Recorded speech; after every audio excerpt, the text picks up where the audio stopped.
आज संतोष अण्णांचं पहिलं पुण्यस्मरण झालं. तुम्ही इथं येऊन काही आठवणी जागा केल्या आणि काही मागणी पण केल्यात. काय नेमकी मागणी तुमची सरकारकडे? आमची अशी आशा होती की फडणवीस साहेब या मॅटरमध्ये पडले आणि फडणवीस साहेबांनी स्पष्ट त्यावेळेस कुटुंबाला सांगितलं होतं, धनंजय देशमुखांना आणि त्यांच्या सगळ्या कुटुंबियांना, आम्ही सगळे फाशीवर लटकावल्याशिवाय राहणार नाहीत. 1 वर्षाच्या आत फास्ट ट्रॅकमध्ये चालून हे खटला निकाली काढू असं सांगितलं. आता 1 वर्ष झालं तरी पण आणखीन आरोपीच अटक नाही आणि न्याय मिळणार कसा?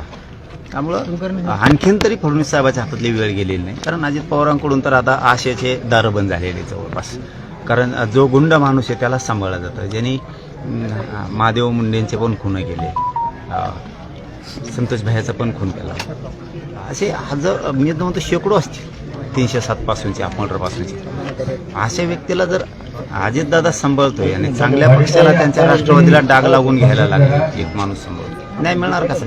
आणि जो माणूस किती दिवस सांभाळायचा, जो माणूस इतका क्रूर हत्या करणारा तो आरोपी, त्याच्याविषयी जर परळीतून तो धनंजय मुंडे म्हणतो की मला आठवण येते, तरी पण तो अजित पवार सांभाळतो, म्हणजे अजित पवाराचा बी एक होण्यात हात इतकं काय असं वाटायला लागलं. आता म्हणायला नाही पाहिजे, परंतु एखाद्या आरोपीला बळ देणं म्हणजे त्याचा अर्थ तेच होतो की तुम्ही किती दिवस असले घाण नीच वृत्तीचे लोक सांभाळणार आहे. त्यामुळे आता आम्हालाच लढावं लागणार, त्याला आता नाविलाज. आता जशाल तसं उत्तर दिल्याशिवाय पर्याय नाही. कारण देशमुख कुटुंबाला जर तुम्ही धमक्या देणार असलात, तुम्हाला वाटतं तसं नाही आहे, तुम्हाला वाटत असेल हे खूप शांततेत चाललं. एक संयम असतो, एक सहनशीलता असते, त्या हिशोबानं चाललेलं आहे.